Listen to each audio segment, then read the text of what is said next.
I'd always thought that life functioned like a system of complex computer programs. For example, when you touch a stove, you get burned. If you spend too much time in cold temperature, you get hypothermia.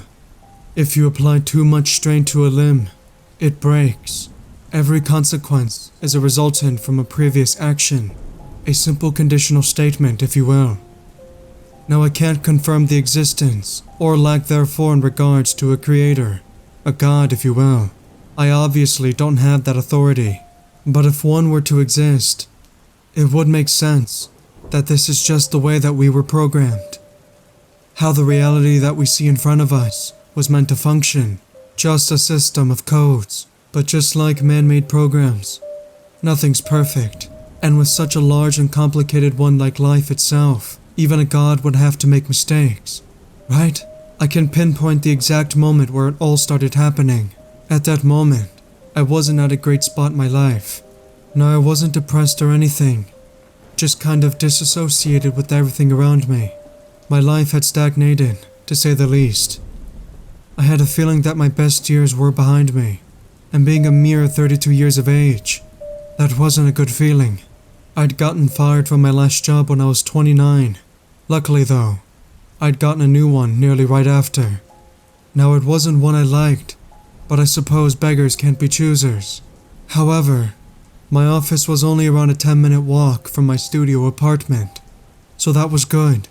Anyhow, it was a late night work session. Most of everybody else had gone home, but I stayed due to the amount of work that I procrastinated on from weeks prior. I wanted to get a good chunk of it done.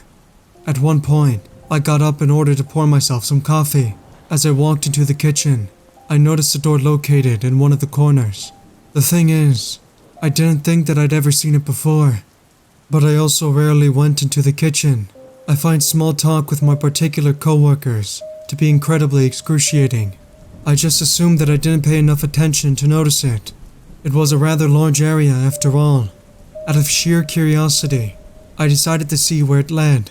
I was honestly expecting it to be a pantry of sorts. However, I was surprised as hell when I opened it up. It was an empty medium-sized room with smooth grey walls and floors. I walked around, exploring the place for a while, before quickly realizing that there was literally nothing in there. It was pretty damn weird, in all honesty. I mean, what the hell was this place and what purpose did it have? As I was about to turn and head out, I noticed what appeared to be small objects in one of the corners of the room. Now, I could have guaranteed that they weren't there before. In fact, I nearly jumped out of my skin when I saw it. I quickly walked over and examined them, discovering that they appeared to be a couple of rifle rounds. I just threw them back down and left that room. I was beginning to feel uneasy as hell. I ran back into the office and prepared to head home. I just assumed that the work had been getting to my head. To make sure, I looked around in order to see if anybody else was still there. The janitor was, so I made the assumption that he was the one that had placed the bullets there. But in retrospect, that made absolutely no sense. The sky was already dark as I started to make my way back home. It was around 8 p.m. when I had left. Feeling somewhat hungry, I decided to stop by a pizza place on the way. Now, I have been to this pizza place numerous times, so I'd pretty much memorized the opening and closing times for every single day of the week. That's why I found it so shocking that the place was closed. It was always open until 9 p.m. on weekdays. Whatever, I thought. This wasn't even the strangest thing that had happened to me that day. The place must have just abruptly changed their hours. I looked over at the opening and closing times displayed out on the windows to confirm it. However, this part made less sense. 6 out of the 7 days maintained the same schedule. It was only today, Tuesday, that had changed so that it closed 1 hour earlier. Although this was somewhat disconcerting, it wasn't beyond explanation. I just went home and made myself something to eat instead. These kind of small, unexplainable incidents started happening to me more and more often throughout the next few months. Things would be misplaced from where I had last left them. People I didn't know seemed to recognize me, while people I had known for years seemed to have no clue who I was. And I'd keep finding bullets in the most random of places. One of the strangest incidents, however, was when I finally decided to go and see a psychologist. After telling him everything that had been happening, he just stared at me for the longest time before saying, "This isn't where you really are. This is just temporary. But it's better that you don't wake up right now." Before literally leaving me by myself in his office. The thing is, while these events were incredibly disturbing, they were still far and few between. In other words, they were still essentially manageable. That all changed on a Saturday a few weeks later. The previous night, I had been out drinking with a few friends. I guess I went a little too hard, because I barely remembered anything when I woke up. The thing that I deemed rather peculiar was that I didn't even feel the signs of a hangover creeping up on me, but just like the pizza place, I didn't bother thinking too much of it. These were small details, after all. I turned on my laptop and started going through my emails. Having an inbox filled with random bullshit always bothered me. About a few minutes into that, I got a text from my buddy, Ansel, who I had gone out with last night. "Dude, I know this is going to sound crazy, but I actually think Matt might have gotten laid last night. Shit was nuts. You should have come, man." I must have stared at that text for 10 minutes. You see, there were two things wrong with what Ansel had just told me. One, I vividly remember going out with him on Friday. Now I don't remember most of the actual night, but I sure as hell remember getting off work and then entering our first bar. Second of all, who the hell was Matt supposed to be? I don't know anybody named Matt. This was it. I've gone crazy, I thought to myself. But then I started to calm down. This kind of stuff happened to me sometimes. They were just momentary blips in the matrix. This couldn't have been that big of a deal. With this rationalization in my head, I just continued on with the day. I didn't have anything planned, so I decided to stay in and binge YouTube. And that's exactly what I did. I remember it starting out normal at first. I watched the channels that I usually did. At one point, I found myself watching a documentary about human trafficking. It was so weird. I couldn't for the life of me remember how I had gotten there. As I listened to the narrator talk, I began looking at the recommended or related videos. One caught my eye. The thumbnail was that of a man in military gear, sitting on top of a Humvee in a desert. However, the title is what drew me into it. "Where do you think you are right now? Because it's not where you are supposed to be." I remember just sitting there, trying to understand what the title was getting at. This was strange, wasn't it? I decided to click on it. Now the video itself was extremely shaky and incomprehensible. It looked erratic in a sense. I could tell that it was filmed inside, but I'm not really sure in what kind of place. I can make out what appeared to be rotting wooden walls, but that was about it. However, the audio was the really messed up part. There was screaming, desperate, hoarse, painful ones, about 3 sets in total, and they wouldn't stop.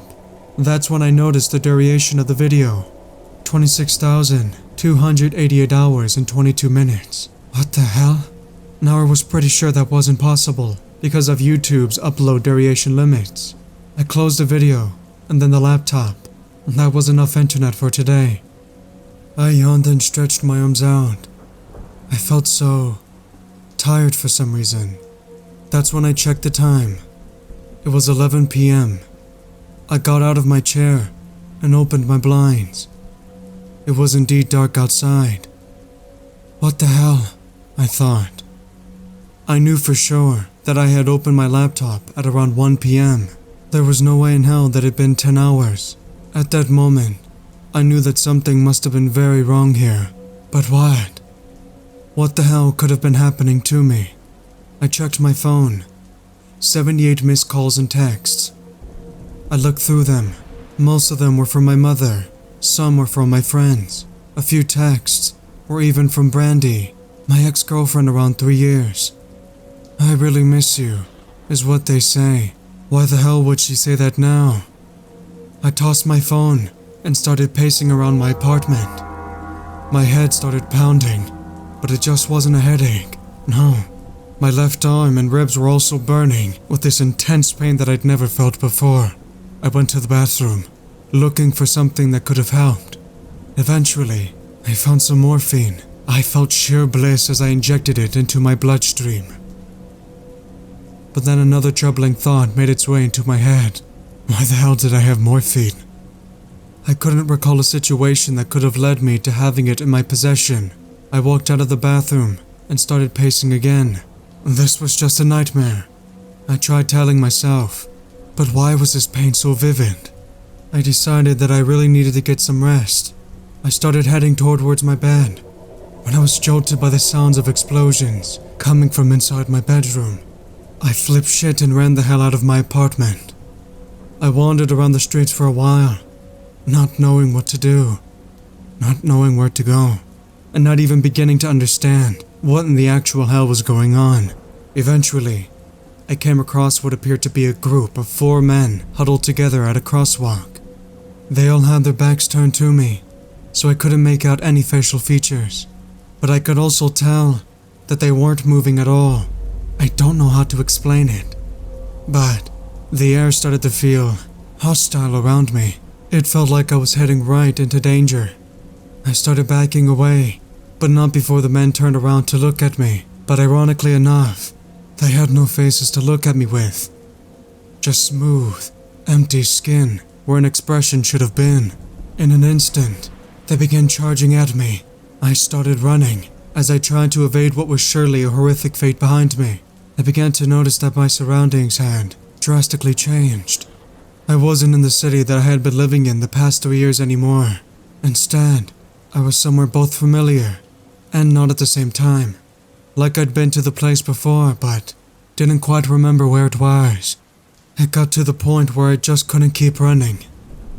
I remember collapsing onto the pavement and turning back in horror to see the group of faceless entities still thundering their way towards me. I just sat there, waiting for whatever twisted outcome to finally come and claim me. I didn't want to deal with this shit anymore. However, as the man got to within about 30 meters away from me, they just stopped. A few seconds passed before one of their throats seemed to get slit open by an invisible force. The others looked around frantically before 2 of them literally seemed to blow up. The last one just started sprinting away, in absolute shock at what I had just seen. I pulled myself back up and started walking around again. As I did, my mind seemed to be getting clearer. This new city I was in, I started to recognize it more. But what was I even doing here?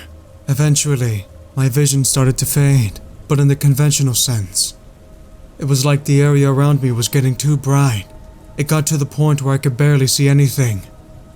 I passed out a few seconds later. I awoke in a run-down cabin. I heard a bunch of commotion as figures swarmed around me, talking loudly to each other. I looked over to see a man in military gear kneeling beside me, injecting a needle into my arm. We made eye contact. Wait, I recognized him. What's up, Dempsey? You're safe now. We finally found ya. He smiled at me. It was Matt. I did know a Matt. I started looking around the room to find it filled with other military guys. There were also 2 skinny, broken-looking men also being tended to. In addition to that, there were also 3 body bags on the floor. I was still somewhat disoriented, so I passed out again. I woke back up again in a hospital room. A man in a suit was sitting by the foot of my bed, looking at his phone. He smiled when he saw that I was up. Mr. Dempsey, how are you feeling? He went on to explain how I was actually a Navy SEAL. I had been sent down onto a mission to capture a notorious human trafficker who had been tracked down to an abandoned town in Belarus. However, things went south, and nearly everybody on my team had died, leaving only 3 of us, including me, to be captured and used as leverage towards the US government. We were held hostage there for 3 years, constantly being tortured during that time. It was only a few days ago before they finally found us, also managing to kill the trafficker. After dropping the bomb on me, the man left me alone to contemplate. It all started to come back to me. The mission. The ambush. Yet, however, I didn't remember the torture. That was when my memory became foggy. and was replaced by the life I had thought I had been living just a few days prior. The evidence of my physical deterioration was evident. I was bone skinny, had cuts all over my body, and was missing my left ring finger, but I don't remember experiencing any of it. I told all this to my nurse, but she probably thought I was insane. Who knows? Maybe I am. However, I asked for a laptop so that I could type all of this down. My request was granted. The first thing that I did was search up major events that had happened during the 3 years that I was out of commission. It all lined up. The Cubs won in 2016. Trump took office in 2017. Carrie Fisher died. I knew it all. I even searched up Brandy's Facebook profile. She had the same picture that she updated only a few months ago. There was no way that the last few years of my life had all been imagined. Now I can't begin to speculate what happened. Was it a glitch or corruption in the Matrix? I couldn't say. Was it a mistake by God? Possibly. But maybe it wasn't a mistake. Maybe, just maybe it was deliberate. Maybe this God knew exactly what he was doing.